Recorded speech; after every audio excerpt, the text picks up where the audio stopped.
O Sancte Spiritus, tertia persona Sanctissime Trinitatis. Durante siglos, millones de personas fueron a misa, convencidas de que iban a escuchar la palabra de Dios.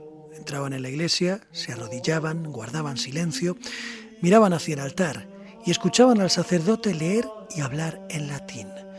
Una lengua que sonaba solemne, antigua y poderosa, pero que la inmensa mayoría de ellos no entendía en absoluto. Y no estamos hablando de pequeños detalles que se les escapasen porque eran difíciles de entender. Estamos hablando de ceremonias enteras que se escuchaban por personas que no sabían qué se estaba diciendo, que aprendían la religión por repetición y por símbolos, sin comprender directamente el texto sagrado. La misa no era una conversación con Dios, era algo mucho más distante y misterioso. Y precisamente por eso producía una sensación enorme de solemnidad que hoy se ha perdido, como si aquella lengua desconocida perteneciese a un plano superior porque lo divino debía sonar distinto a la vida normal. Durante mucho tiempo Dios habló en latín a los hombres y a las mujeres que no sabían latín. Y esta es una de las claves más importantes de nuestra propia historia, no solo a nivel religioso, sino también cultural, político y mental, porque por aquel entonces algo tan necesario y generalizado como la salvación del alma estaba únicamente en manos de un puñado de personas capaces de leer, interpretar y explicar aquellas palabras sagradas. Y todo esto empezó a tomar forma siglos antes, de la mano de un hombre concreto que decidió que la voz de Dios debía quedar fijada para siempre en una lengua. Aquel hombre no era un rey, tampoco un emperador y ni siquiera un general, fue un simple traductor llamado Jerónimo.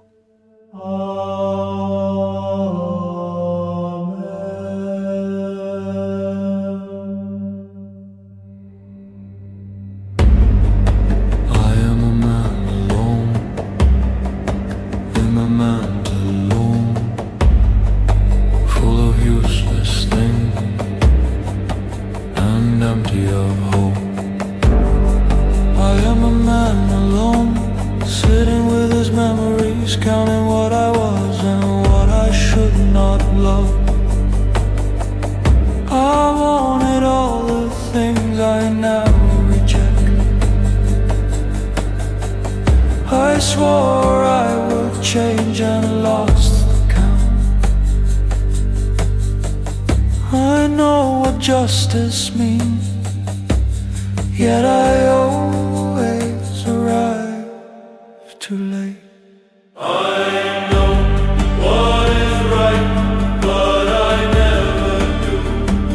San Jerónimo no era un hombre sencillo. Las propias personas que convivieron con él lo describían como alguien brillante, pero también difícil. Una persona áspera, obsesiva, capaz de pasarse horas discutiendo por una sola palabra y de responder con una dureza tremenda a cualquiera que cuestionase su trabajo. Vivía rodeado de pergaminos, cartas, traducciones, anotaciones y debates constantes, prácticamente encerrado entre manuscritos como si toda su vida girara alrededor del lenguaje. Y en realidad así era. Jerónimo era un asceta, una de esas personas que renuncian voluntariamente a los placeres y las comodidades de la vida para dedicarse por completo a la disciplina espiritual, al estudio y a la religión. Pasó largas temporadas apartado del mundo, viviendo con austeridad, ayunando, estudiando y escribiendo, convencido de que el sacrificio y la soledad acabarían por acercarle a la verdad divina. Pero al mismo tiempo que se apartaba del mundo, también era uno de los intelectuales más preparados de su época. Sabía latín, griego y hebreo, en un momento en el que muy poca gente dominaba siquiera una de esas lenguas. Y sobre todo, comprendía algo aparentemente sencillo, pero enormemente peligroso cuando hablamos de textos sagrados, que traducir no es copiar, porque una traducción no consiste únicamente en pasar palabras de un idioma a otro, consiste en interpretar, en elegir, en descartar matices y decidir qué significado es más importante y cuál se queda en un segundo plano. Y eso, cuando lo que está en juego es la palabra de Dios, tiene un poder inconmensurable porque cada decisión puede alterar la manera en que millones de personas entienden el pecado, la culpa, el deseo, la salvación o incluso la propia realidad. I know what is right, but I never do. I see the light behind, and I walk without a view.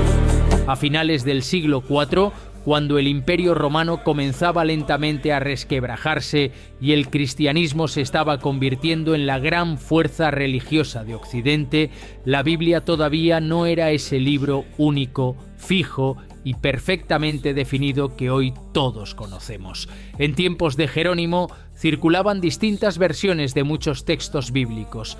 Había copias diferentes que variaban según la región, traducciones hechas por personas distintas y pasajes cuya interpretación cambiaba dependiendo de quién los leyera.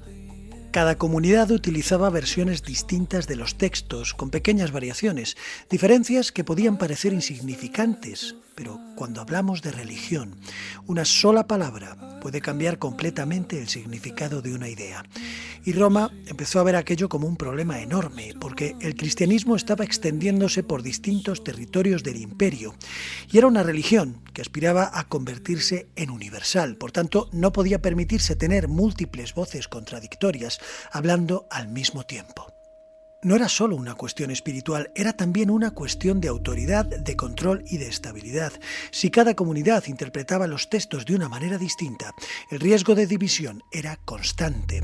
Así que la Iglesia tomó una decisión que cambiaría la historia de Occidente.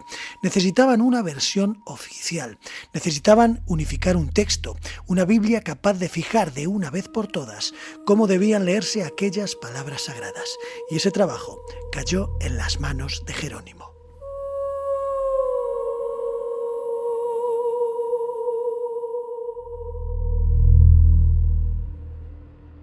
Jerónimo entendió desde el principio que cada elección que tomaba en las palabras terminaría afectando a la fe de millones de personas. Por eso empezó a comparar manuscritos antiguos, revisó traducciones anteriores y tomó una decisión muy polémica para su época. En lugar de confiar únicamente en las versiones griegas que muchos cristianos utilizaban desde hacía siglos, decidió regresar también a las fuentes hebreas originales del Antiguo Testamento. Y aquello supuso casi una declaración de guerra intelectual, porque implicó reconocer que algunas traducciones aceptadas durante generaciones podían contener distorsiones acumuladas con el paso del tiempo. Quería acercarse lo máximo posible al texto original, aunque al mismo tiempo sabía que eso era en parte imposible porque no existe una traducción completamente neutra. Especialmente cuando hablamos de conceptos religiosos, siempre llega un momento en el que el traductor tiene que decidir qué palabra usar, qué significado priorizar y qué interpretación dejar fuera. Y en esas decisiones, que pueden parecer pequeñas, pero son inmensamente importantes, empezó a construirse una de las obras más influyentes de toda la historia de Europa, la Vulgata, la traducción de la Biblia al latín, que terminaría dominando Occidente durante más de 2000 años, e influyendo no solo en la religión, sino también en la cultura, la moral y la política. Un libro que enseñó la manera de entender el pecado a incontables generaciones y que marcó el camino mediante el que Europa aprendió a pensar sobre el ser humano. Para entender el poder que tiene una palabra a la hora de cambiar la dirección de un texto, podemos recurrir a un ejemplo especialmente famoso, un pasaje del libro de Isaías conocido como Isaías 7:14. En el texto hebreo original aparece la palabra alma, que suele traducirse simplemente como joven mujer y que no implica necesariamente virginidad. Puede referirse a una muchacha joven sin más, pero siglos antes de San Jerónimo, cuando algunos textos hebreos fueron traducidos al griego, aquella palabra se convirtió en partenos, que sí significa virgen. Y cuando Jerónimo realizó la Vulgata en latín, mantuvo esa idea utilizando la palabra virgo, y esto cambia completamente el significado del pasaje.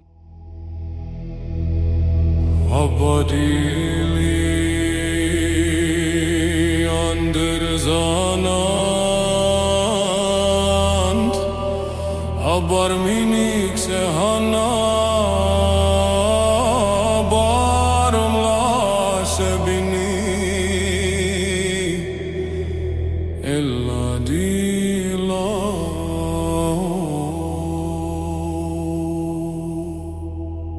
Ya no estamos hablando simplemente de una mujer joven que va a dar a luz, estamos hablando de algo muy distinto, de una virgen que va a dar a luz. Estamos hablando de la propia Virgen María, dando a luz a Jesús sin haber mantenido relaciones sexuales, una de las ideas más importantes y conocidas de toda la tradición cristiana, que depende en este punto de una sola palabra, una palabra que acabaría convirtiéndose en una de las bases fundamentales del cristianismo y de la forma en que se entiende el nacimiento de Jesús.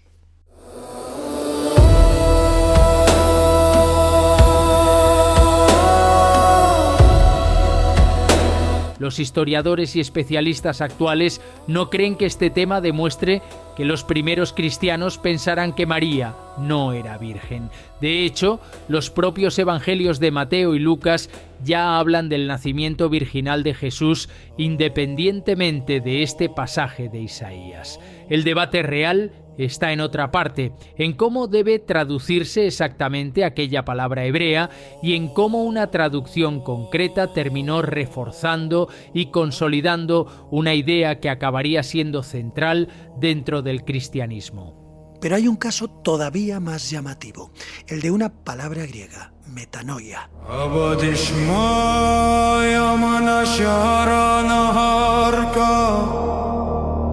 En los primeros textos cristianos esta palabra hacía referencia sobre todo a un cambio profundo de mentalidad, una especie de despertar personal que suponía una manera distinta de ver la vida y de entenderse a uno mismo.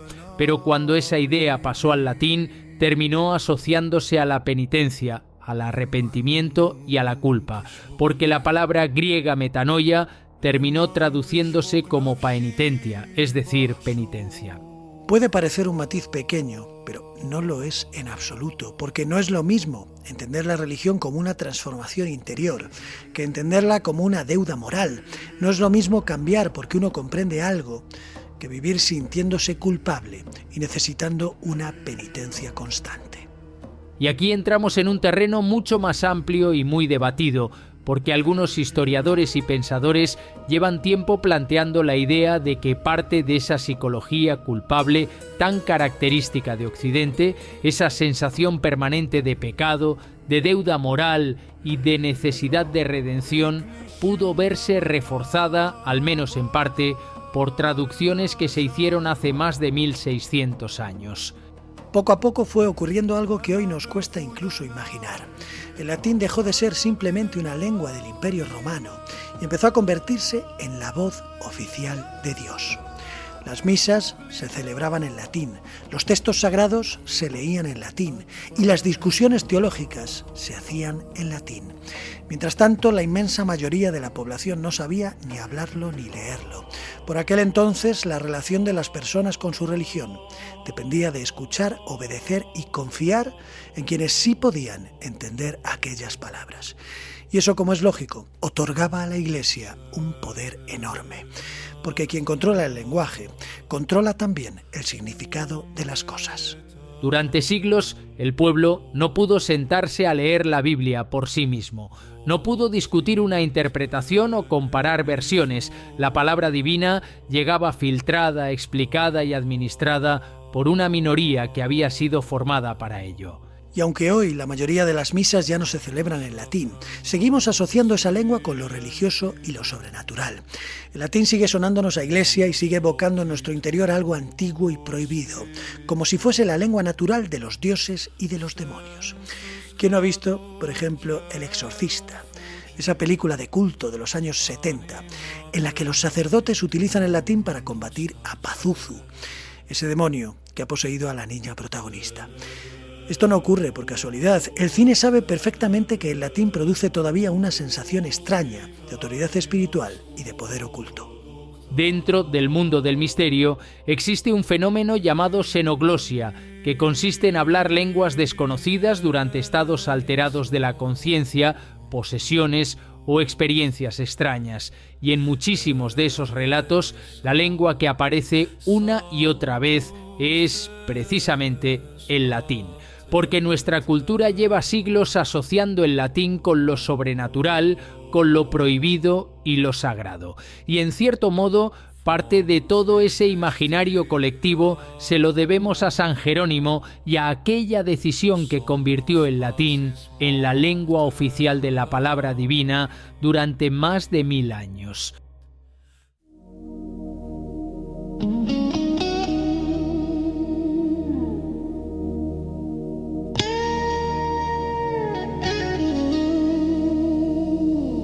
San Jerónimo creía probablemente que estaba haciendo lo correcto, que unificar los textos era la única manera de evitar el caos dentro de una religión que estaba creciendo de manera descontrolada. Alguien tenía que hacerlo, alguien tenía que escoger las palabras, pero lo cierto es que cada vez que intentamos pasar una idea absoluta al lenguaje humano, algo se pierde o se cambia inevitablemente.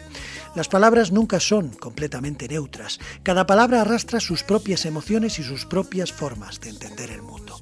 Tendemos a pensar que la verdad y la mentira están claramente separadas, que basta con desconfiar de aquellos que nos engañan y confiar en aquellos que nos dicen la verdad.